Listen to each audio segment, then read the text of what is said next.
Hi, and welcome to another episode of FilAm Creative's Voices. I'm Walter Tallens. And I'm Arlene De La Pena. And today we have a very special episode. It is called FilAm Creative Success Stories. Success Stories? Tell me more. So basically we have some folks coming on today who are within FilAm Creative, and we're going to hear their success stories of the different collaborations and what FilAm Creative has done to help their projects come to life. And for those of you who don't know, FilAm Creative is an organization of Filipino-Americans and people who are just down with Filipino-Americans coming together and doing creative projects together, whether it's in graphics, in fashion, in film. But we do have a large filmmaker community, and so we sort of have a large representation of them. And we're going to bring some of them today, and they're going to talk about what FilAm Creative has been for them and how they've taken advantage of being in FilAm Creative. So one of the programs that FilAm Creative is very proud of is our Writers Program. And the program director for the Writers Program is Caitlin Fay. Mm-hmm. And she is actually going to be our first guest to talk about how that writing program got started and what it has done for our community. And yeah, that's awesome, because from my understanding, what the program she did with Leo Pertible, there was just a bunch of work that came out of it, and our people are just producing short films and projects out of it, right? Yes, and we were able to see a lot of those, the initial part from getting in groups and writing everybody's own stories to forming more bigger filmmakers groups and actually making those projects come to life on the big screen. Cool. So we're really looking forward to meeting these guys and hearing their stories, how they've been able to, or they've allowed to let FilAm Creative be the incubator for their projects and meet other creatives to produce and create and just get out there. So without further ado, when we come back from our break, just listen to our sponsors, and then we'll have Caitlin Fay on the show talking about her program and how FilAm Creative has helped her succeed.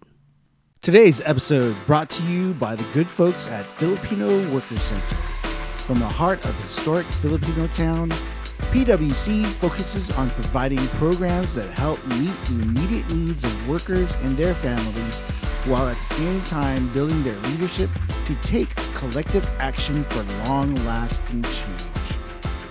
And also our food sponsor, Tatang and Noho, who serves amazing organic Filipino food. Please check them out on Instagram at Tatang_Noho. And welcome back, everybody. We have Caitlin Fay with us. She is FilAm Creative's program director for the Writers Program. Welcome. Yes. Hello. Welcome to FilAm Creative Voices. I'm glad you can make it. Oh my gosh, I can't believe I'm finally here. I'm totally starstruck. Thank you for inviting me and allowing me to come on the show. I've waited so long for this moment. Yeah. You've earned your stripes. Oh, that's right. Thanks, Walter. So tell us about the writing program and how it even became a thing. Okay, so about 2 years ago, I got invited to this thing called FilAm Creative. And the woman who was in charge at the time, Meriden, she said, Caitlin, I really want you to get involved. Why don't you sit in on the leadership meetings? And I said, I don't know what to do. She wanted me to be the PR person at first, but then I said, I'm terrible at PR. Let me just sit and watch.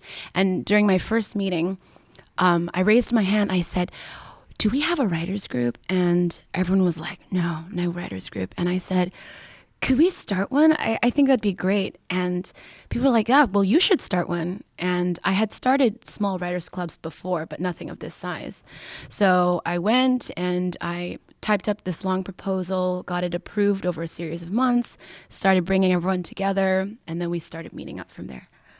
And how large was the initial group meeting? How many writers did you have? Well, we had almost 50 people sign up for the group, which, as you can tell, is kind of like a logistical nightmare, reading everybody's scripts. So what I had to do was break everyone up into groups, which I called teams, to get that team spirit flowing. And we decided for the first year we were going to have some kind of I guess you could call it some kind of a competition, not a competition, but an initiative to write a comedic short.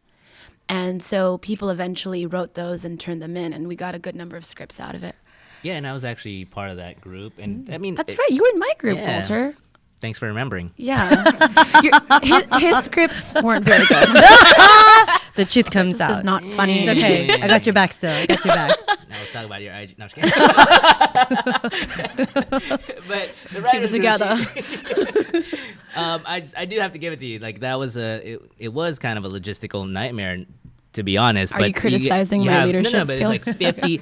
That's for you guys who don't know. Like filmmakers and people in the film industry are just busy, and everyone's doing all these projects, and it's hard to get them. It's like herding cats, and you did. I mean, you did a good job. You did the best you could. Like, and everyone was very cooperative, and like everyone worked, did the best they could. And just even the meetings at Angie's house. Yeah, and at your place too. The ones we held at your place. Yeah, and that then was fun. because each individual teams met up on their own time and coordinated and read scripts, and that was a really great experience. And just I think that helped bond a lot of people too, like just getting to know each other. Absolutely, yeah. A lot of people told me afterwards, like, I'm really glad you brought everyone together because that's how I met so and so. That's how I collaborated with so and so. So I think there was a lot of good stuff that came out of it. And I think it's really cool because, everybody, it's not like you're only a writer, like many people multitask. And I think the more people network and work together as teams, like how you guys were doing it, really opened up a lot of people, especially the ones who are like shy, because a lot of us like know each other and we work together. And, for the shy, like quiet ones, it was a way to open up and share, their creativity and their take on scripts in the world. And I thought it was fascinating. Absolutely. You're right. We're all multidisciplinary artists. And what I was really keen on doing was making sure we go around the entire circle and ask everybody, okay, what are your short and long-term goals as a writer and as an artist?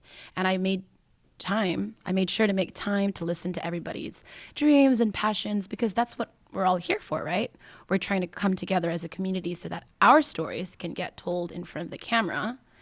But that requires us to write and to put down those stories so that other people will take notice. And then we can kind of enter the scene, so to speak, that way. And at what point did Leo Partible get involved? So Leo was our first screenwriting instructor who we took on last year. And I was recommended to him because he has a good deal of experience in that field. And I talked to him. My first conversation with him, I was like, okay, this guy's a genius. Like, you're smiling. What do you think I was going to say? Okay. He's like I was going to say loco. I think he's an actual genius. Like, he's this really intelligent, vibrant kind of person. I just spat. Sorry, guys.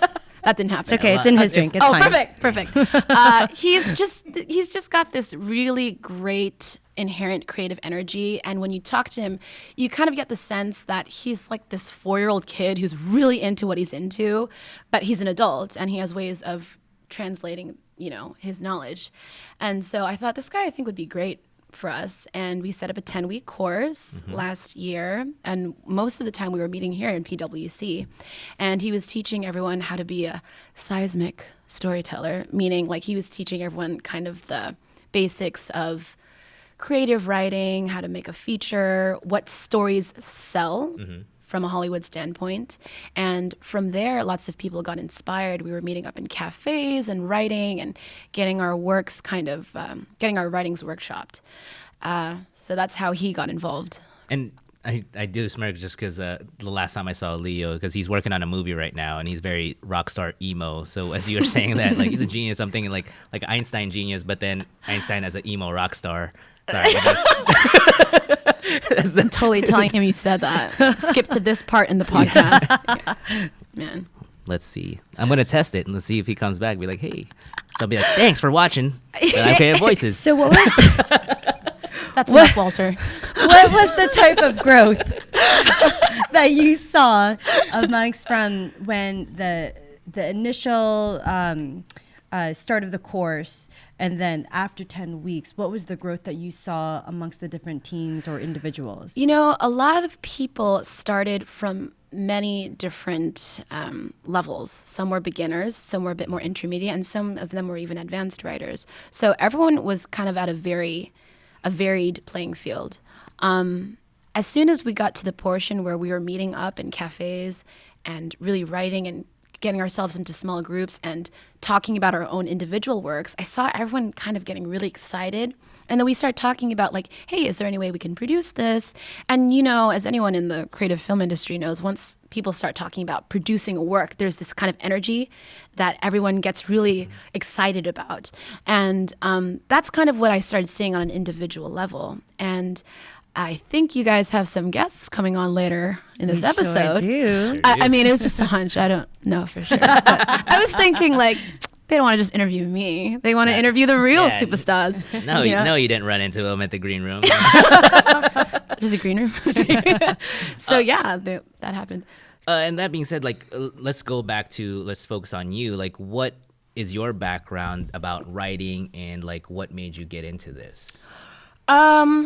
I was like 8 years old, and I was in second grade, and I remember my teacher went up and she said, you guys have an assignment. And I don't exactly remember what the assignment was, but it was something like you need to write like a story or something personal and have fun with it. And I remember writing, and in that moment, I thought, oh my gosh, this is really fun. I think I was 7 or 8. But I realized this is a mode of expression that I can use in order to not just talk about myself, but also translate my feelings into words, and other people can read it. And I was only a kid at this point. I was a really bad writer, but you know, like we all kind of start off kind of bad. Got to start somewhere. You got to start somewhere. Yeah. And from there I started writing poetry, and then I started writing short stories, and then I went to college and I started getting into literature courses and learning the fundamentals of creative writing. And then I was an actor, and then I realized I really liked television and film, and then I thought I really want to work in that field. So here we are today. Awesome. Yeah. And then what do you do? Did you have, as you're progressing through the career, like, do you have, what pays the bills for you? Well, I was going to say my sugar daddy pays the bills, but I don't know. What's his name? I'm kidding.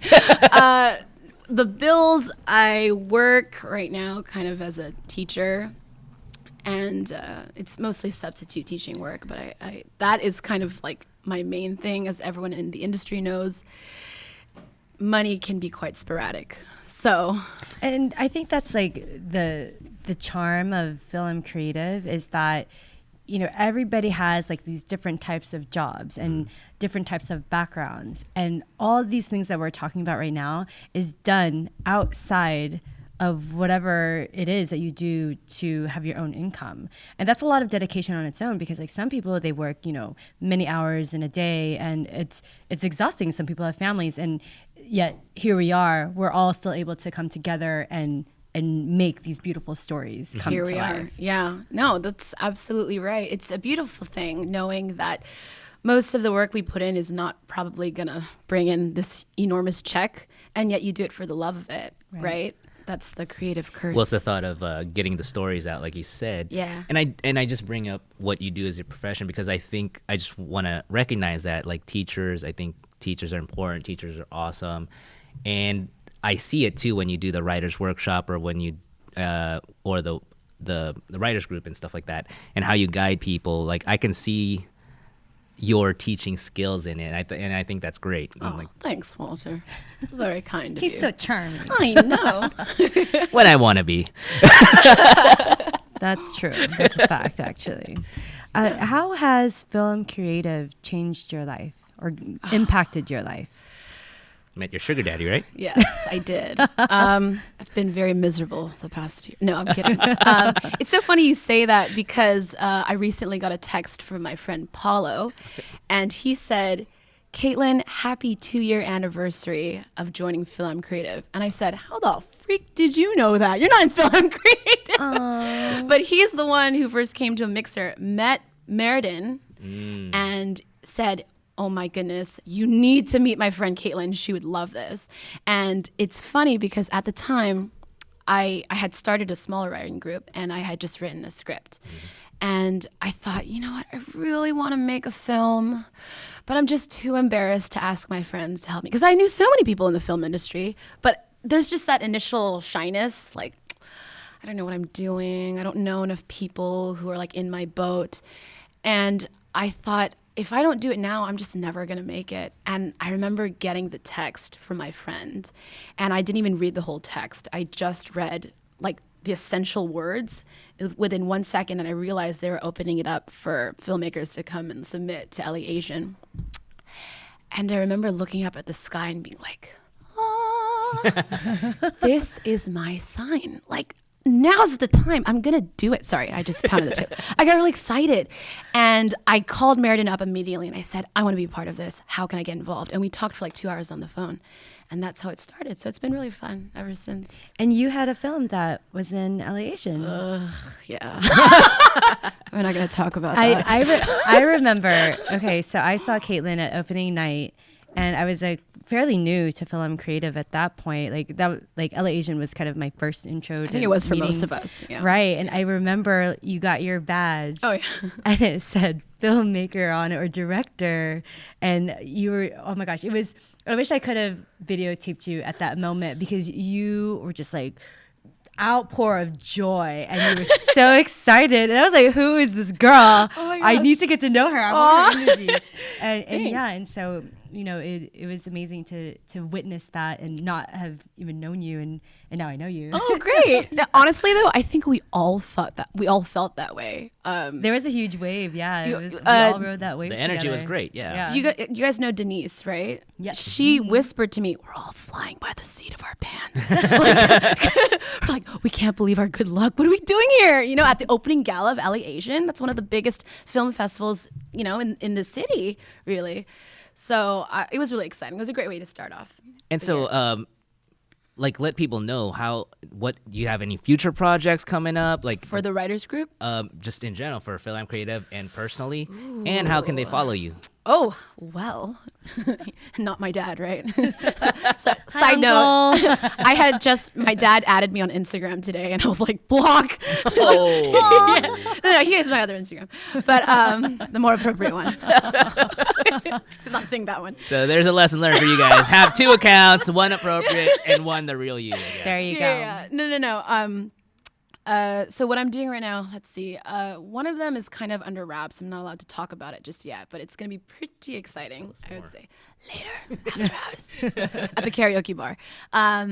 What else am I doing? Right now, I'm kind of gearing up for staffing season for TV, for television. So I'm writing all these pilots and stuff like that. And yeah.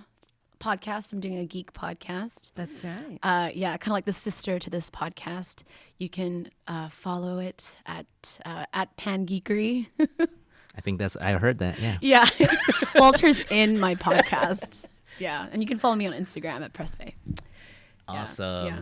Well, thank you very much. Thank you for coming to FilAm Creative, and thank you for sharing your talents, not just with FilAm Creative, but, you know, and sharing your story with the rest of the people here. Thank you so much for everything that you've done for our community and for our members and getting their stories out there as well. Oh my gosh, thank you guys. Yeah. Thank you for coming to FilAm Creative Voices. Yeah, this is And- really fun. And we'll see the following guests, how they talk about you. We shall see. We shall see. Yeah, thank you so much, All guys. right. Thank you. This is Caitlin Faye, Yay. and she's the success story for FilAm Creative. This episode is sponsored in part by Cafe 86.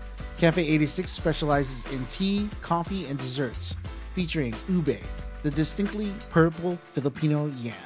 Come into any of Cafe 86 locations in Southern California and the newly opened location in Las Vegas, Nevada. Try their ube cracked cheesecake, turon pie tarts, and Voices crew favorite ube leche flan cupcakes. Cafe 86. Tea, coffee, and all things a la mode.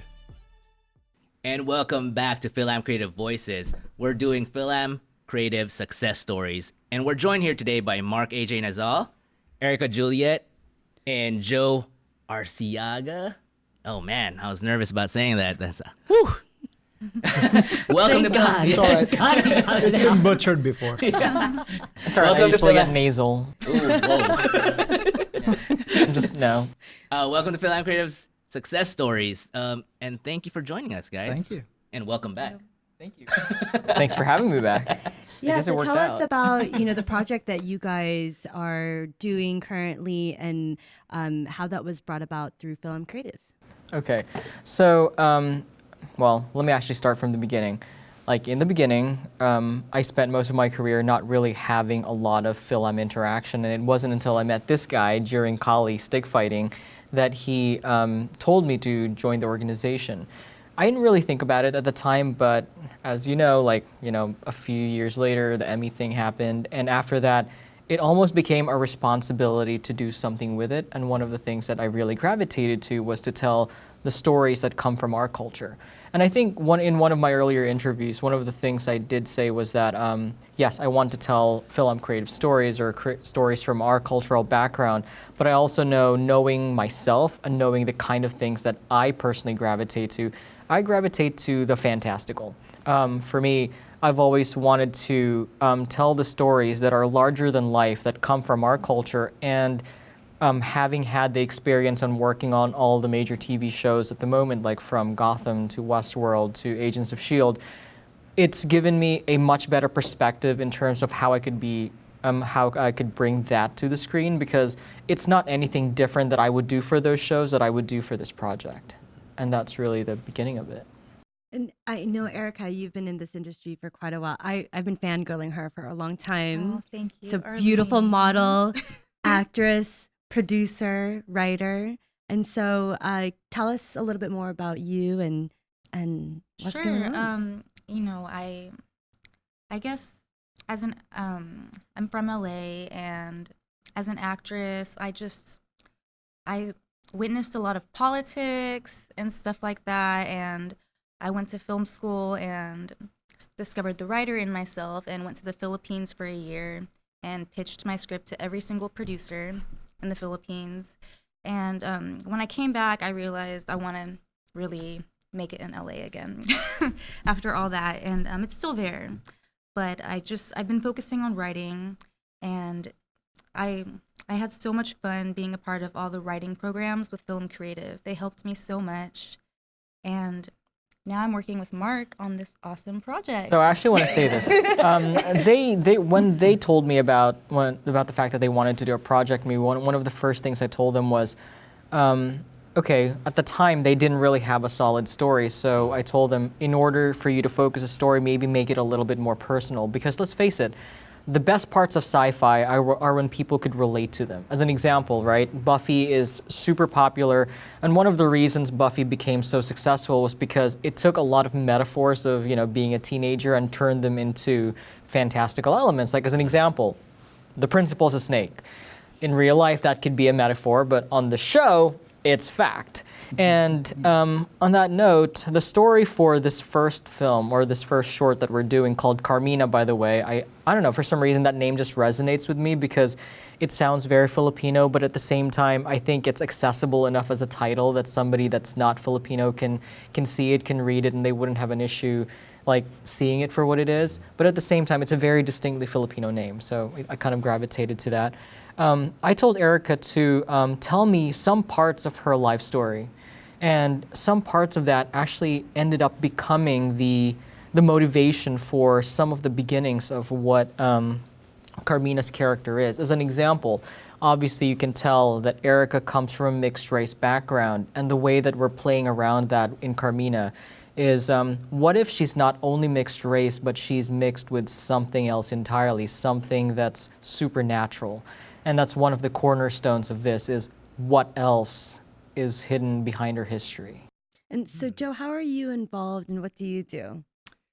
I'm your stereotypical first generation Filipino-American. I was 17 when I came over and did that army thing. I was in the army.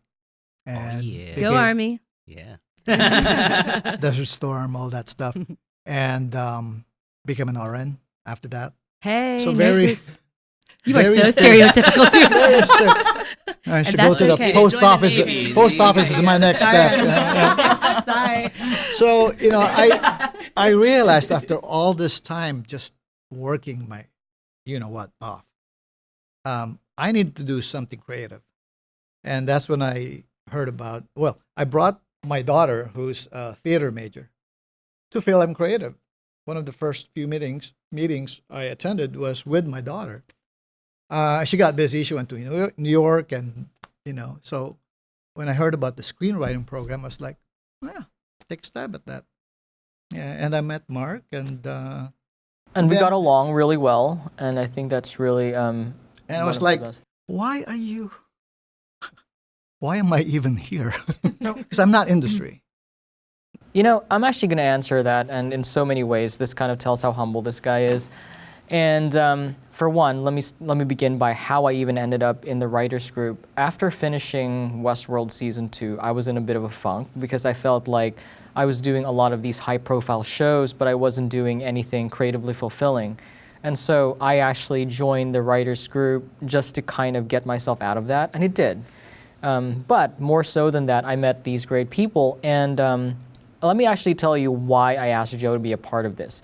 Because he told me at one point he didn't really feel like in fact, one of the first things he told me was, "Why are you asking me to be a part of this? You know I'm not industry." And I'm like, well, see, that's not what I'm after, because if I want somebody from our current industry, I have like a Rolodex of people I could call, but that's really not what I was after.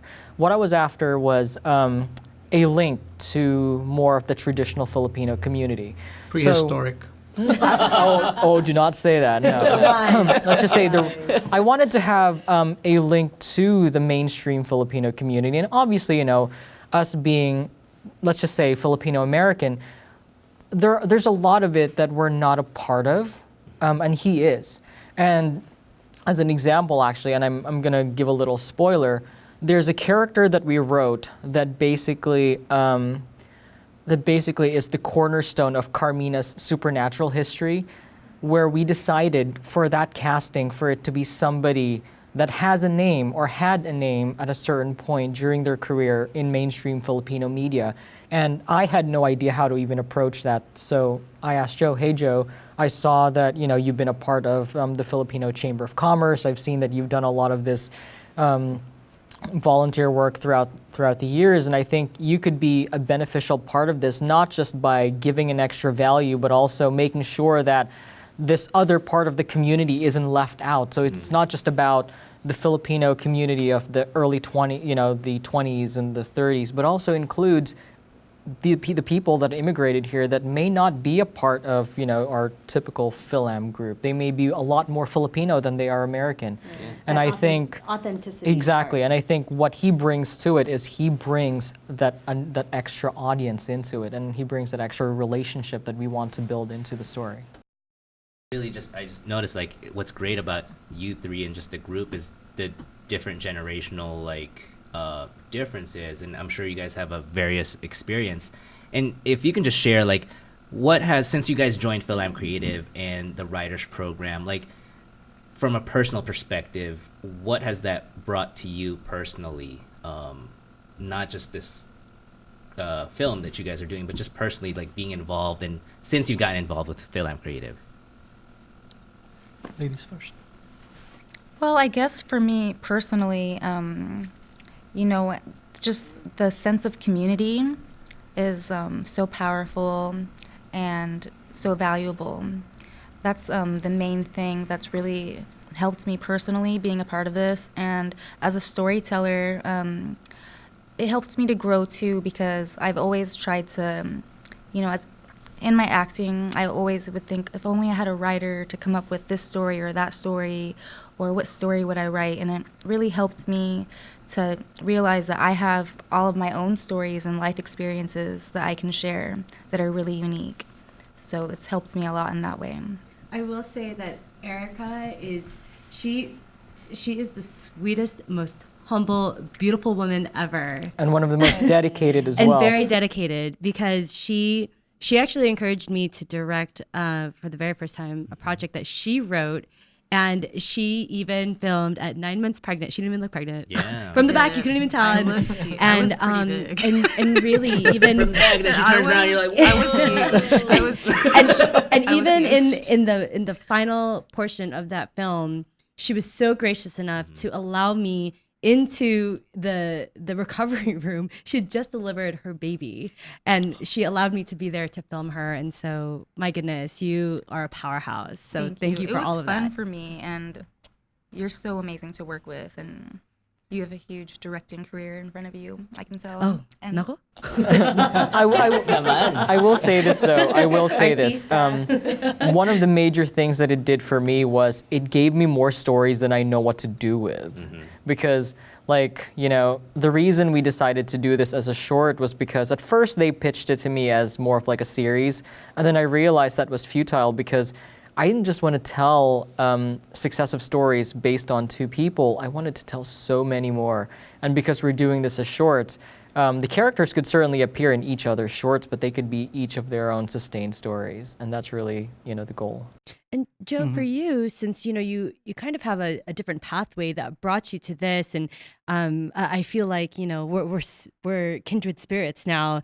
You know, both nurses, both Military. you know, both Army, Yes. and so and I can totally understand that need to fulfill that creative side of you, because the other careers, like you're kind of, you know, it's you don't have as many opportunities to be that creative and outside the box. So what has this done for you? No. Actually, you know, when you're like 16 or 17 and your dad tells you, or you tell your dad, hey, Dad, I want to go into the film industry. And it's like, what? Is that going to make you any money? Yeah. No, you're going to be an engineer. So that was it for me. He wanted me to be an engineer, but I went into the Army instead, and things happened. But what the program brought, or you know, accomplished for me was to make me think again, think outside of the box, because I've been thinking inside the box for so long. I mean, I've done a lot, you know, over the course of the years, you know, for the community and work-wise, you know, middle management, all that stuff. But it doesn't bring you that satisfaction. And then something creative, like, you know, just meeting with these guys every Sunday, it was like, wow, you know, just the amount of talent and creativity in that room. It really. So I'm going to tell you amazing. this. I'm going to tell you this.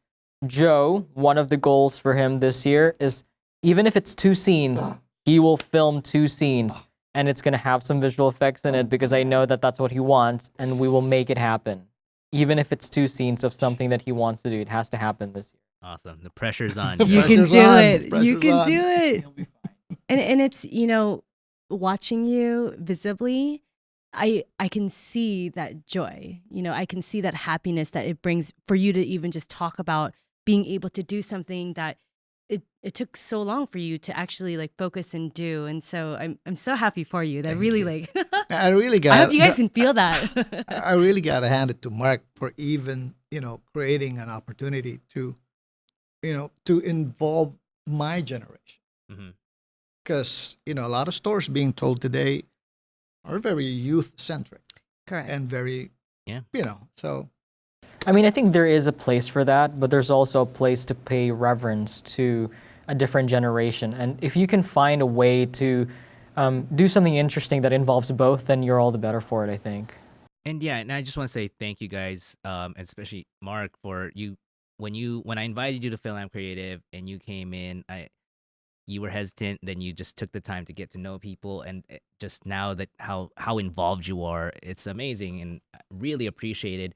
And just the fact I'm seeing you and just all of you guys, and even for ourselves, I believe, like finding friends and finding people to work with, and like Erica said, a community.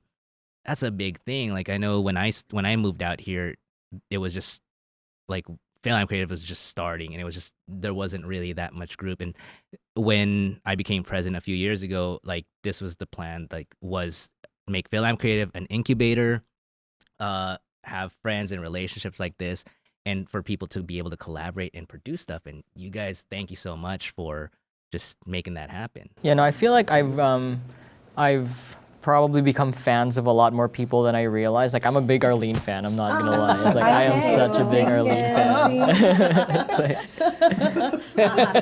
It's like she's a great actress. Like not even kidding. Thank you. So yeah, with that, I just want to, if you guys can share any social media that you guys have, or How can people projects, find or how you? It's very easy. Facebook, Instagram, Carmina Movie. And take a look. This is the first time anybody's ever going to see this. we went to the Long Beach Comic Convention earlier today, and we asked an artist to see a first look at seeing Carmina in comic book form, because me coming from a very comic-oriented background, there's definitely a possibility for some Carmina comic book material. Let's give that artist a little. What's her name? Her name is Kat Kim. Hey, Kat. Good job. And do you guys have any social medias that you want people to follow? Carmina also? movie. Hashtag Carmina movie.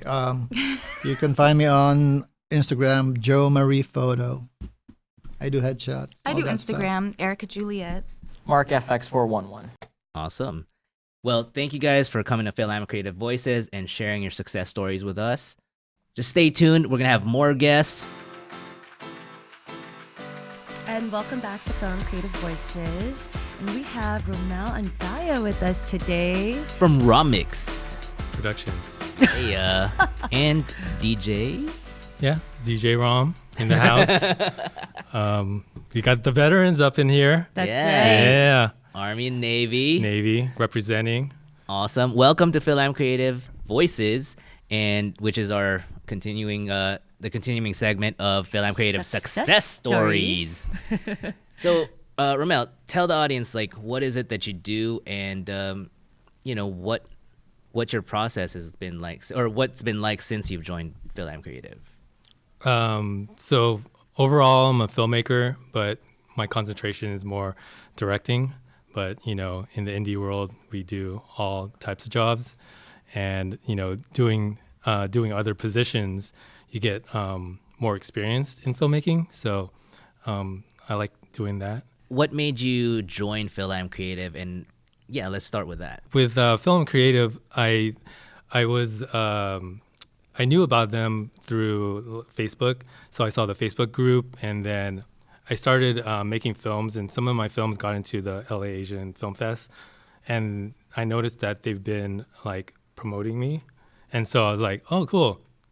They're kind of recognizing that I'm a filmmaker, and so later on, there was a call out for a film competition with FilAm Creative, and as a lot of people know, I really like film competitions. Mm-hmm. Especially you do, the 48-hour. Yeah, especially the 48-hour film project, 72-hour film shootout, other competitions.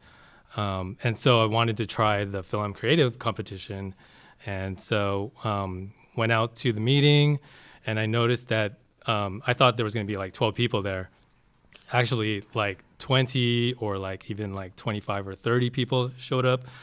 So big that we had to go into a different room. Mm-hmm. And I was just amazed at where all these filmmakers, actors, all Filipino-American coming from. And I was just like, wow, this is going to be a good, network to connect with. How long ago was that? How long have you been with FilAm Creative? Officially, FilAm Creative 2016. Oh, wow. Yeah. That big wave. Yeah. That was a huge growth year, I think, for all of us. Yeah. I mean, shout out to Craig Wilson and Meriden Villanueva, who got that kicked off and started. And it was the energy during that time was great. Yeah.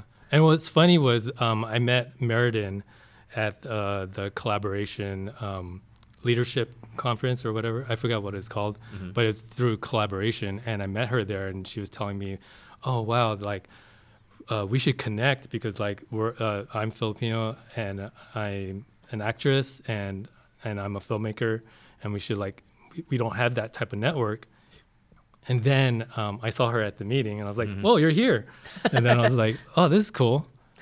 And just going back to what you said, so were you surprised? So you weren't really aware of that many Filipino-American filmmakers before you joined FilAm Creative? Or? Yeah, so the ones that I knew about was Patricio, Janelsa, and AJ Calamai. Mm-hmm. So they're kind of my filmmaking idols because they've been doing it back in the days. And the debut, Lumpia. Yeah, so very inspirational to me. And they were kind of the ones that kind of started it all, and I was just kind of trying to follow in their footsteps. Yeah, and they really set the groundwork for so many people. I was living in Texas when those movies came out, and they actually toured through Texas. So I have a lot of friends in Texas from various colleges that met Patricio and AJ back in the day. Yeah. We're talking like early like 2000s. Yes, when they yeah. were touring around, and for an indie film to get that much,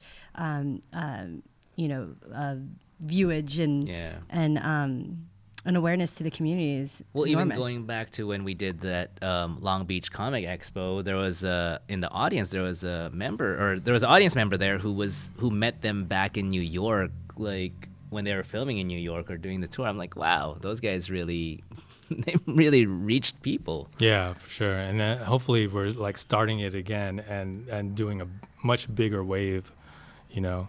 And so how has that how has your work evolved since you've joined FilAm Creative? Like, what have you done with FilAm Creative since then? Oh my gosh, like FilAm Creative has been a great like network for me, like connecting with fellow filmmakers and also like Filipino actors and even other people that are of other talents, and just gaining that kind of passion and being excited about doing projects. I just kind of wanted to like give them a platform to perform and showcase their talents. So I mean, that's what is very something that's I'm very like blessed to be a part of. I really want to know what is your process? Because he kills it when it comes to all these like 48-hour competitions and like these short time frames where you get a genre and like you have like so much time to make a script, get your crew together, film it, edit it and everything and submit, and you do so many of them, and it's mind-boggling. As a filmmaker, it's mind-boggling. So what's your process? Like, how do you get yourself so organized? Like from the time like you initially started doing those competitions until now, like what have you found helped you? I mean, I apply a lot of my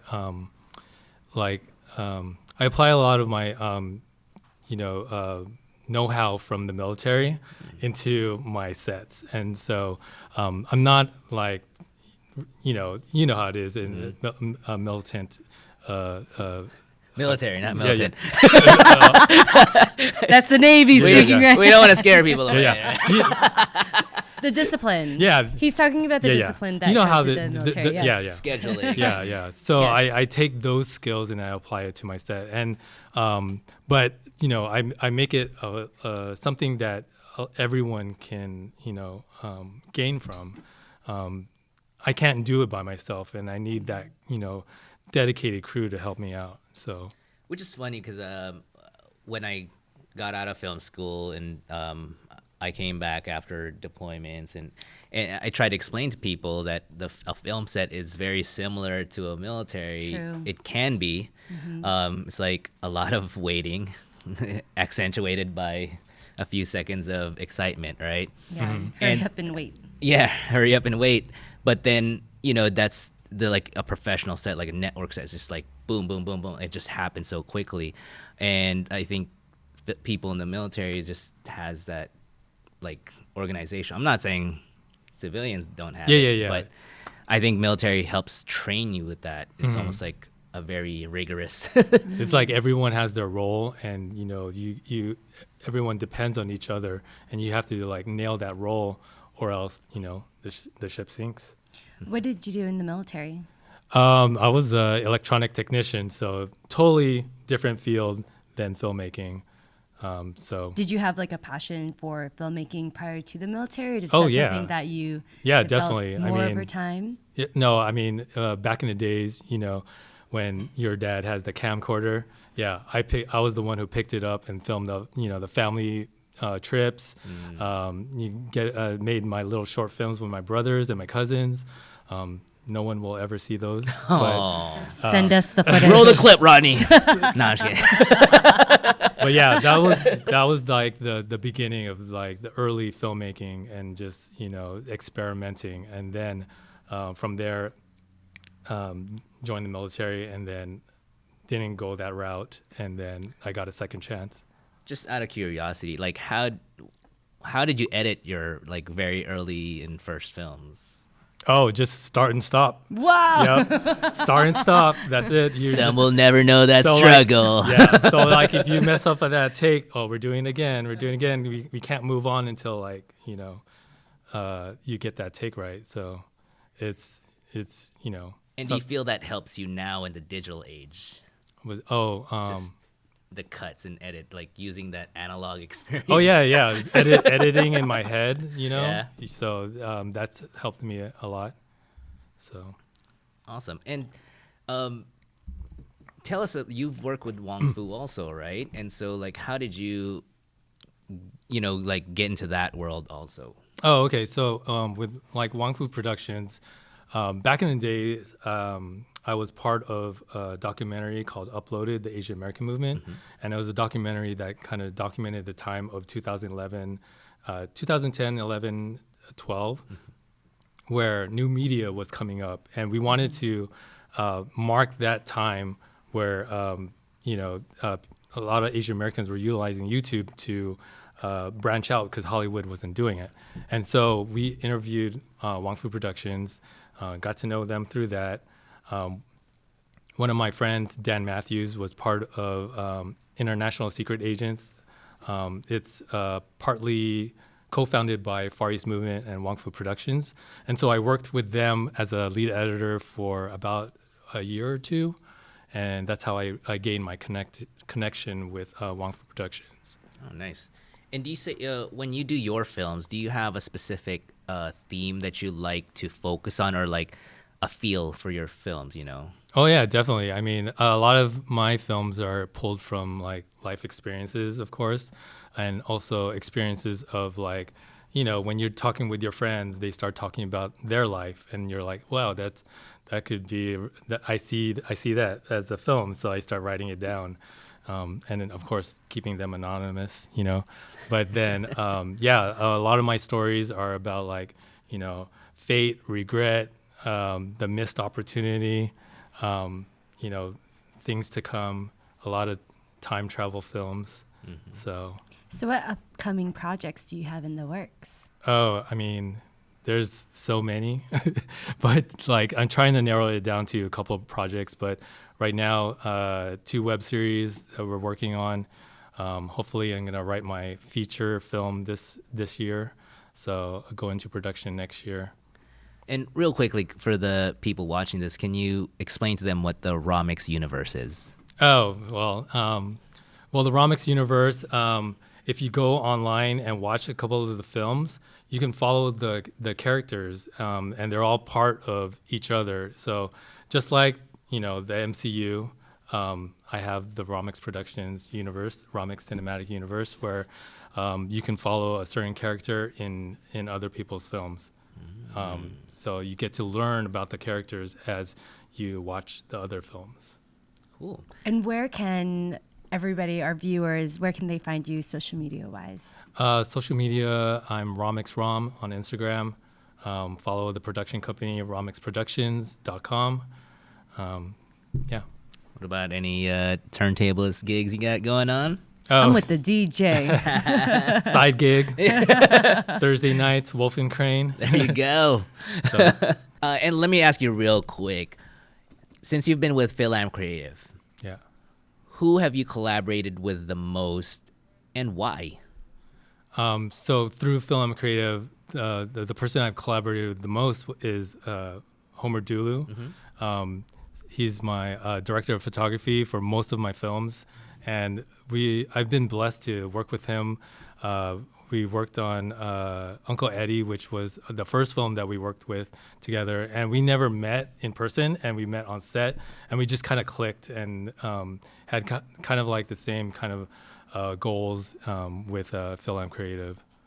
Oh, wow, that's awesome. So you basically, again, making connections, making friends, and which you probably didn't expect when you joined or first. Oh yeah, I mean, he's been a great asset to Romix Productions. He'll tell you that I connected with him because he has a red, but Hey. that's not the only thing. I mean, he's a very ambitious and very talented cinematographer. Oh, awesome. Well, luckily, I think we're going to speak to him later. Oh, are you? Yeah. Let's see what he says about you. Oh, in that case, Well, thank you so much for joining us today on Voices. Oh, yeah. And sharing your journey. yeah. Thanks and- for having me. I've been waiting for years. That's my Year. sarcasm. Yeah. Year. A year. You've been waiting for A 1 year. Yeah. Well, yeah, thank you for sharing your success story with the audience. And I think you embody what we intended for FilAm Creative, and I'm glad you're with us. We look forward to more of your 48-hour projects and Oh yeah. crushing it, man. I love Bring it on. Yeah. All right, so this is Romel and Daya. You're watching FilAm Creative Voices. Stay tuned. We got more, and we're going to see what Homer says about Romel. And welcome back to FilAm Creative's Success Stories. We're joined here by Homer Dulu, Director of Photography, Hi. Hola. and Dancer Extraordinaire. Yes. I have 2 left feet, actually. Do not ask me to demonstrate. Oh, we will. Oh, no. Sample. Yeah. Welcome to FilAm Creative. I'm glad you could make it today. Well, thank you for having me here. Actually, this is my first ever interview, so I'm actually kind of nervous right now. I have no idea what I'm going to say, so it's going to be quite interesting in the edit. Oh, awesome. Like, for audience members that's watching us right now, they're probably wondering, like, which province of the Philippines is that accent coming from? It's coming from Wow. it's coming from the really, Wow. really, really deep south Philippines, past Indonesia. Past Mindanao. Yeah, right? past Mindanao, past Indonesia, past Papua New Guinea, that little province they call Australia. And what part of Australia are you from? Okay, we call it Melbourne, but Americans like to call it Melbourne, like Melbourne identity. Oh. It's like Brisbane. Oh, it's not Brisbane. It's Brisbane. It's Yes. Brisbane Okay. and Melbourne. How about Sydney? It's just Sydney. So correct yourself out there. Yeah, but no one cares about Sydney. I'm from Melbourne, so Ooh, little shots fired. Yes, Shots dang. fired. Okay, so when did you join FilAm Creative? So beginning. kind of long story actually. It all started I've known Rodney, the director, showrunner, head boss of FilAm Creative FilAm Creative Voices. Voices, yeah. I've known him for quite a while now, probably almost 6 years, and I worked a few events with him, like some youth events. He was usually the guy on the video. I was the photographer. From about 2012, I think, and then. We would see each other once a year and we'd kind of talk about what we're doing. And then I kind of told him one year, I said, oh yeah, I'm thinking of buying a Red, because a lot of the photography jobs, like commercial stuff now, it combines both photography and video. And that's what they've been asking for. And I'm like, I have a 6D, really good for photos, but really bad for, for video. And I was looking at an upgrade. So I was, it's super expensive, but I was doing the man maths in my head. I could probably pay it off in 10 years or something like that. And then I just, I just got it. And then originally the intent for that Red was to be used for commercial stuff, advertisements, talking heads, and they pay a lot, by the way. That's the secret. If you can't, film earns you jack. If you really want money, go into commercial stuff. Anyway. True story. Yeah, but it's such a pain to have to deal with. Anyway, He loves it. He loves it. Yeah. I love it. I love commercial work. So I had the Red, and then Rodney just said, "Hey, do you want? You should just swing by this community, FilAm Creative." At this point, this was at the start of end of 2016, start of 2017. Filmmaking was not in my mind at all. It was the furthest thing Really? from my mind. Yeah, I'm shocked. Yeah. I'm really surprised. I just wanted to do commercial videos, earn a whole lot of money, and be done with it. That's it. But then, so I came along to, I think it was the second meeting of, I think it was February or March or something like that. And that's where I met, pretty much everybody. I first met Meriden there. I first met Craig. And they were talking about the film competition for LA Asian Film Festival, the first ever round. And I didn't know anybody there except for Rodney. And it was it was at Story Hotel in Burbank, Story Tavern, my bad. And they, like I was like, oh yeah, probably about 10, 15 people gonna show up. I think there was like 50 that day. There was a lot. So that was early 2016, right? 2017. No, 16. It was early. Yeah, because that was right before I got here. Okay. Anyway, so Yeah. they filled it out. Time flies. Time flies. So and then they'd already formed their group, so like I wasn't really attached to any project at the time. But then at the end, like we're just outside on the sidewalk, and Vince Cruz, he came up to me. He's a director writer, Slammerang. You should check it out on YouTube. It's pretty funny. He came up to me and said, "Hey, I heard you had a red." Wow, Vince. And I was like, okay, all right, cool. And then that ended up being the last straw. So, it was all about boba. It's a boba. Yes. Yeah, film. I was kind of boba'd out by the end of it, but it was fun. Paid you in boba. Yeah, paid in exposure, no boba. Boba. Anyway, so yeah, it was a great experience. And then from there, like I got on to another project as well, which ended up being Uncle Eddie, and that's where I met Ramel. So from there, actually, here's a funny story when I first met Ramel. Ooh, do Yes. tell. It's not that embarrassing. Anyway, so I walk in the house. It's a really big house in Lancaster somewhere. I see all these cables, all these cases. It said Romix Productions. It was called Romix before it turned into Romix. So it's Romix. Oh, okay. Okay, so I go, crap, this guy's a DJ. But I mean, he is. Yeah. No, but I mean, because I grew up on rock and metal and alternative and stuff like that. I kind of stayed away from clubs, and I didn't really listen to hip hop R&B. So I was like, gee. Anyway, but I quickly got over that prejudice, and we basically clicked, and he encouraged me, and these were my first ever short films. Yeah, pretty much ever. Really? Yes, ever. See, I only know you as really I mean, I knew you did commercial work and things like Yeah. that, but I mean, I've seen so much of your work over the past 2 years. It's called Fake It Till You Make It. Oh, what? Hollywood Just model, right? pretend that you actually know No, what you're it's- doing. Your work is amazing. Thank you. But yeah, from there it pretty much grew. I dozens of projects and stuff like that, and all of that through FilAm Creative. If it wasn't for FilAm Creative, I would say that I wouldn't have the career that I have right now. Wow.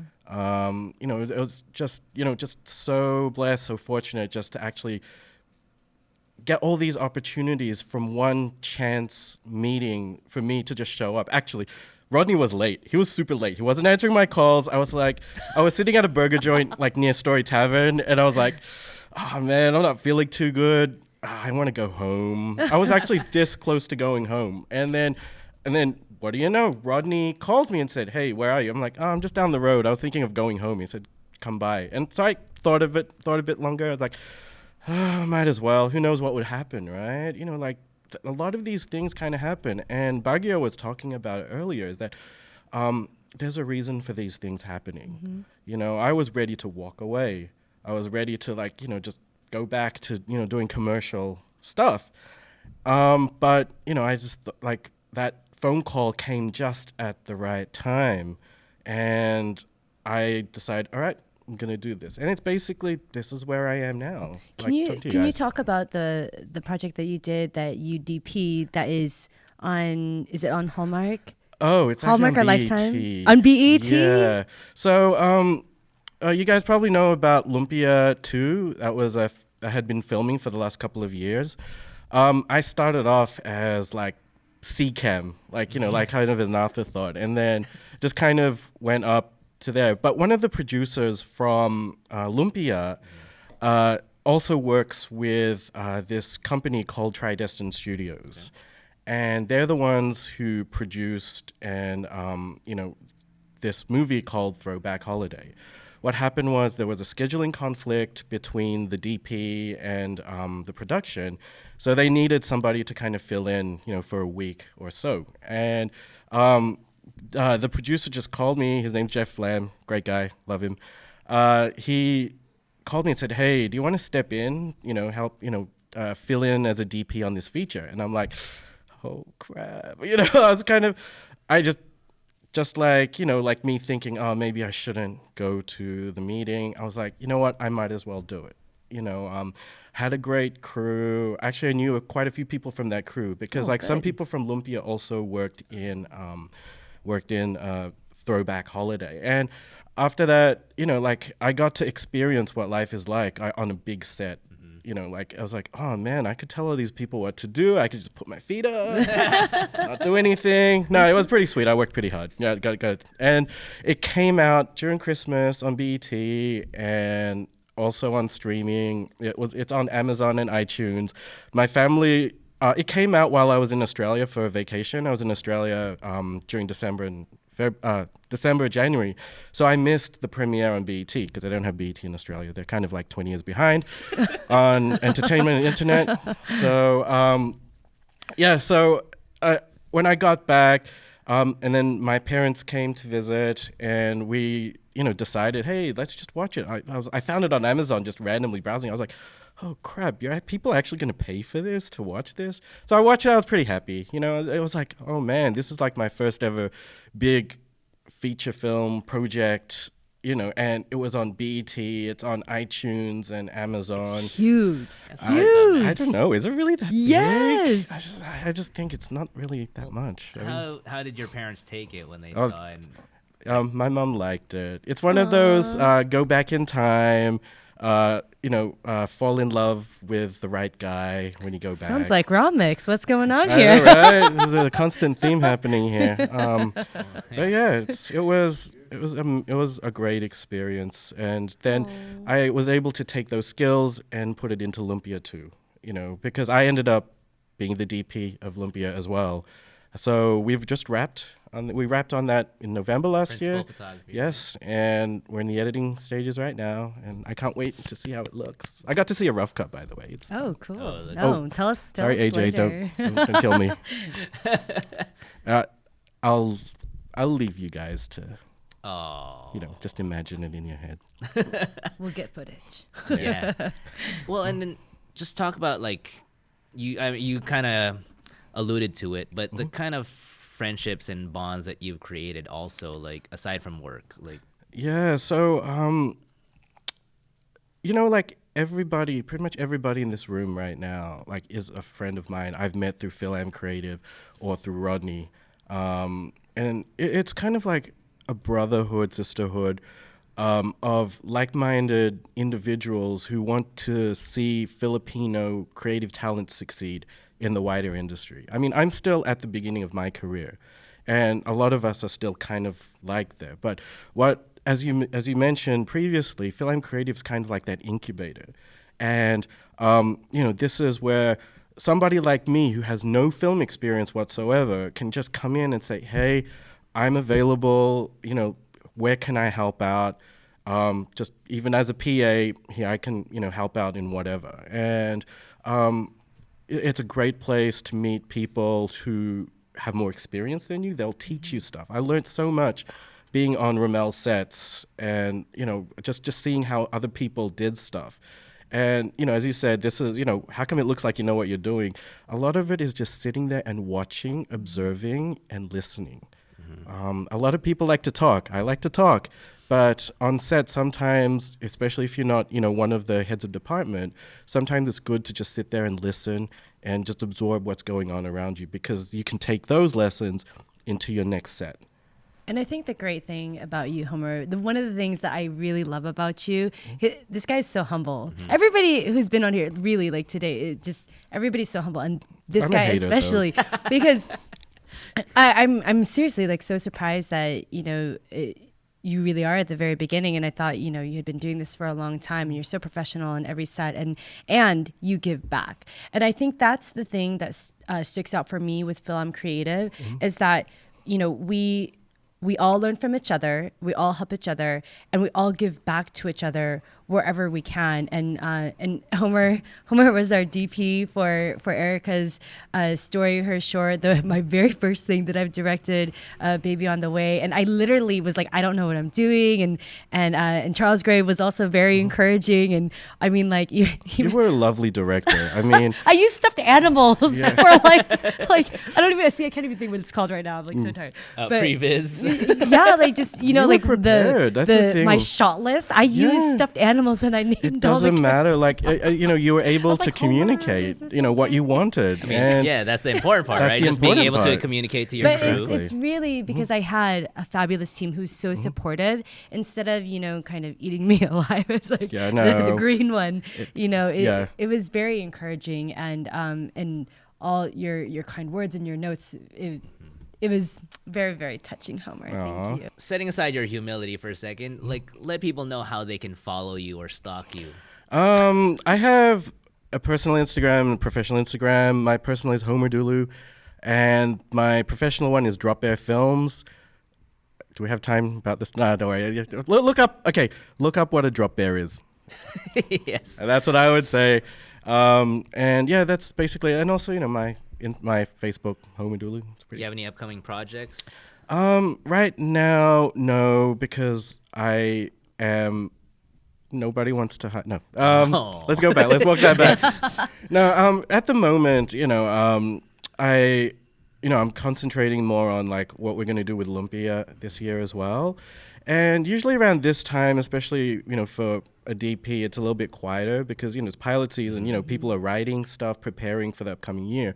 What's happened in the last couple of years is that work has just kind of started to explode around April, May, and then goes on until November. So right now, I don't know what I'm going to be doing just yet, but the pattern for the past few years is that people just call me to help collaborate, and I usually just end up saying yes. Say web series. And also Ramel's web series. Hey, let's talk about this. But yeah, no. Let's. I'm looking forward to it. So, and also the feature, Ramel. Woo! But yeah, actually, there will be more raw mix collaborations.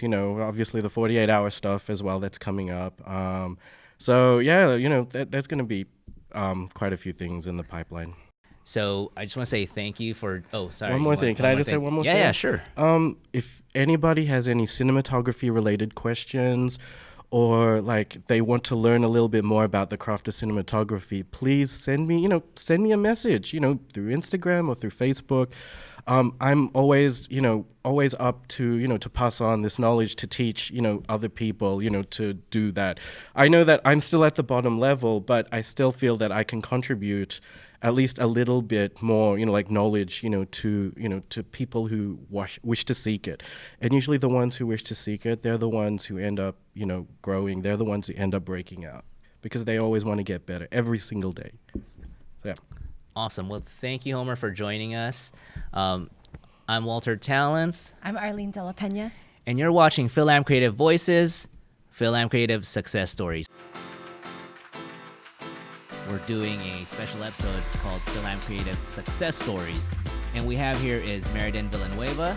She was the prior president or executive director of FilAm Creative in 2017 and part of 2018.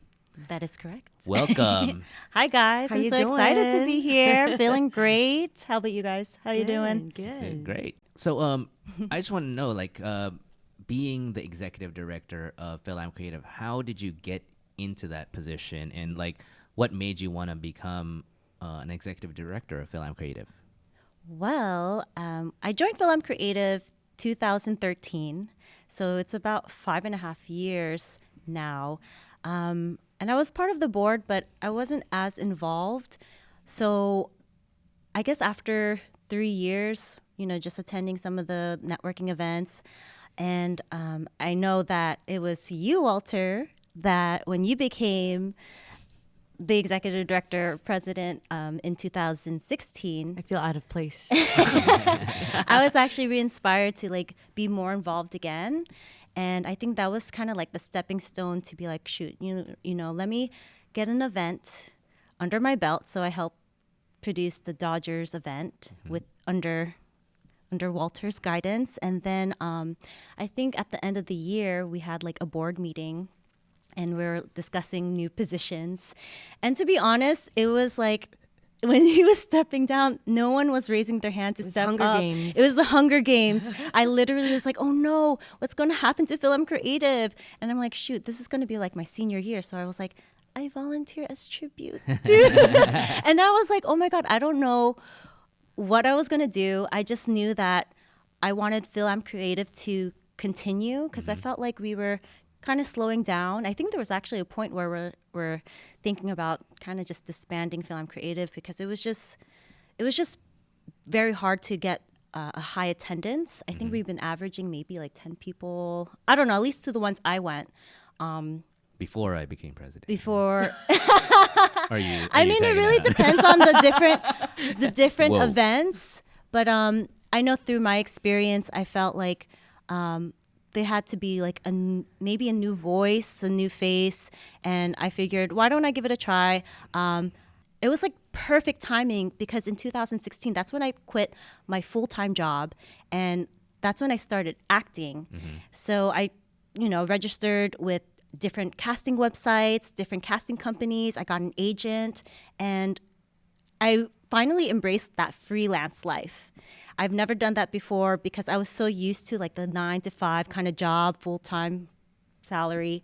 But here when you're in LA, I was like, I'm in the entertainment capital. Why am I not on set? Why am I not being creative? So when I took that jump, I was like, okay, well, I kind of have more free time than before. Yeah. So I was like, okay, let me give it a crack at it. And like, what's the worst it can happen? I mean, we were all volunteering and we're still volunteering. But I think when, I started recruiting more people and like, hey, let's do this potluck. Well, not even potluck yet. It was just like we were in the, I think it was January 2017 where we had a potential partnership with LA Asian Pacific Film Festival. And we're like, wow, we have a program within the LA Asian Pacific Film Festival. How are we going to get content to fill that program? So we just did like one post on Facebook and like, hey, meet us at Story Tavern in Burbank. And we're like, please, 10 people show up, at least 10 people. And we had 30 people show up for whatever reason. And then we made it a monthly thing and we actually outgrew that Story Tavern. And I don't know, everything was just right, it just everything like the third one was at Murphy's house. He was also part of FilAm Creative, but there was like a huge wave. we had a huge wave, and we're so thankful for people. Filipino Workers Center because Yes, they thank you. they PwC. saw what we did, and How did FilAm Creative change your life? Or how did it oh my impact your life? God. I will say FilAm Creative definitely has changed my life, especially these past 2.5 years has been a crazy whirlwind. You definitely feel the wave in the entertainment industry, especially here out in Hollywood, especially the events that we've been putting. And I think it's just finally having this organization being recognized for the mission and vision that we have and really push for Filipino-American talents and really giving them that spotlight to say, hey, you can do this too. Because I know when I was growing up, a little fun fact, I was a nursing student for the first 2 years. And I was signing up for my clinicals, but before I clicked submit, I kind of just like had an epiphany. I was like, I don't know if I want to do this. But I had no idea what the heck I was going to do. So I didn't submit my classes for registration. And I don't know what movie I was watching, but I was just watching the credits for whatever reason. And I was like, wow, there's like thousands of names. At least one of them has to, make a living out of it. And thankfully, Seton Hall, they had a broadcasting and visual media course. So I signed up for it, had a great mentor, professor, teacher. He pretty much supported me. My parents at first were pretty hesitant. They're like, do you want to think about it? You sure you want to change from nursing? And I was like, yeah, I've had 2 years to think about it. And thankfully, I had a great professor who welcomed me into the program. And I think what's very significant about that story is that my whole life was just all of my friends, relatives, they were all like nursing. That's what I was exposed to. Like, I didn't have anyone in entertainment or knew anyone who was a producer, writer, or actor. So it's kind of like, all right, well, if I can't find like that role model, I guess I will try to take a leap of faith into this career. And even though it's, I'm usually like the only Asian on set. You know how it is. We're usually the only Asian on set. We're usually on the same project. Yeah. That's how we met. Yeah, we actually met on set, and that was fun. And they had to change me because we look looked too similar. There We can were be only one. servers. There could only be one. There could only be Filipino one. server. So that's how. Well- Yeah. And I mean, you kind of touched upon this, but how do you feel like you've grown since you joined FilAm Creative, or even since you started taking part as a leader in FilAm Creative? Yes, I'm so glad you asked that. I think it's beyond being a leader. I think it's becoming an example of what you preach. I know there was a point within that leadership in 2017. I was like, wow, we had a successful event at LA Asian Pacific Film Festival, and we were able to partner with the LA Philippine International Film Festival. So we were pretty much doing that film route. And I told myself, like, wow, I was so inspired by my peers who were creating. They're the ones who inspired me to write my own short, produce, and act, because I knew that we had to be the creators of our own story. Like, we shouldn't be waiting for our roles. We should be creating those roles. And that was kind of my foundation. That was like my mantra. I was like, we got to create. And every potluck, because every potluck, I made sure to meet every single one.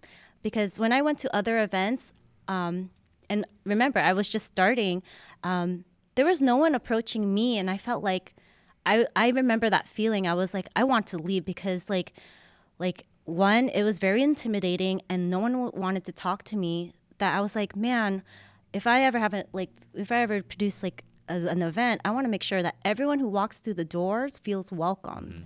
Because that's what I grew up. When you have like a Filipino party, everyone's like, hello, how are you? Like, did you eat?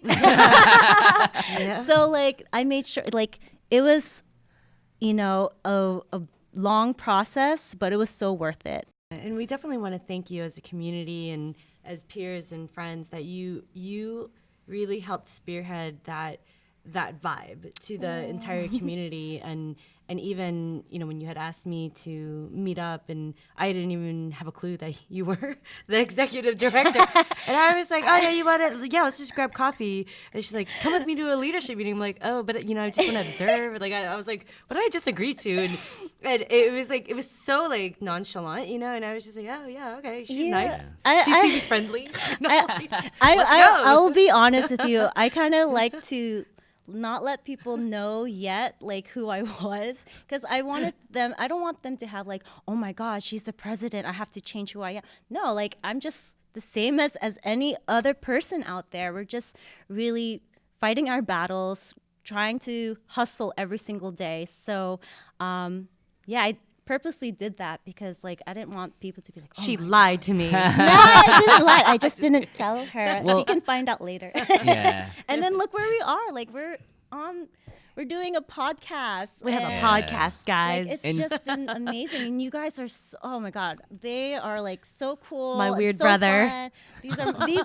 It's beyond just like networking. Everyone has become like a family to me. Yeah, like for sure. Yeah, and I'm just glad you stuck with it. And I know there was a point that you were questioning yourself about staying and whatnot. But again, I'm just very proud that you stayed with it and you took on a leadership role because it's a grind. It's a grind. And it's a lot of responsibility, and it's I think being in a leadership role, you're putting yourself out there to be Yeah. vulnerable and to be scrutinized for what you do, what you don't do. Yeah. And it's an important job, and we're it's happy. it's not just We're happy it's that- it's that, but Yeah, also yeah. and I feel like my military background also, like, just being able to mentor, or like looking for talent and just or spotting people who has skills. And Meriden just has that leadership quality, and she had something to offer to the table and bring to the. And I was so proud when she became president, and like the membership and just started to grow, and she had her vision and she applied it, and and I was the VP after that, and just my job was to support her and help her vision move on. And I think in the Filipino-American community and or Asian American community or people of color, like, that's our job, is to support one another and try to make things grow. And if some people are like waning in their what's the word I'm looking for, like, drive, it's up to us to like maybe nudge them a little bit and support the talent, And yeah, I'm just so proud that you've been I'm proud able of you to. guys too. This is the nicest he's ever. Who is he? This is a different Walter. This is. I'm just kidding. No, but like I will admit. Admit it does. Like I did have community leadership back in the East Coast, but I feel like I'm a late bloomer because I've never been like a president or like the executive director, a big leadership role. But it does make a difference when you have that support. And I just am just so thankful because I know that the past leaders who have supported me, even just like a regular staff member, it just allowed me to be like, wow, I hope that I can create an environment where future leaders can grow and develop their skills just like how I have, because I think you don't want to build followers, you want to build future leaders too. Yeah. And I think one quick footnote too is that the fact that, like, as for people in the community and leadership position, I noticed how I think it helped that you were a woman also, because like before that the leaders were just guys. Like, I mean, they're my friends, and we were all like. We had also female leaders too, but I think. But as an executive director, I think that helped a lot too. Like having a woman's perspective and like the way you saw things and how you, and just. I gave the women's touch, motherly that's touch. Right. And then I think. And I think that really helped. And I mean, because some organizations, they're like, oh, it's just this. And, sometimes whether it's like straight white male or, just only Asian male, whatever, like I think diversity does help in changing things up and making things unique and different. How can people follow you? And do you have any social medias or projects out there that you want to share? Yes, I do. You can follow me at Meriden Villanueva. I know it's a long name. It's MERIDEN VILLANUEVA. Just want to make sure you know that it's like. Anyway, you can follow me on Instagram, Facebook, Twitter, YouTube.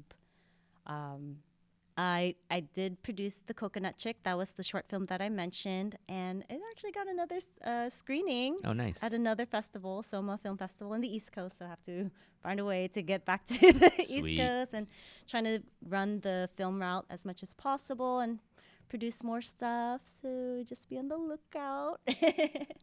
And make sure you follow FilAm Creative, obviously, and FilAm Creative Voices. Voices. Well, thank you again so much for everything that you've done for our community. It's meant so much.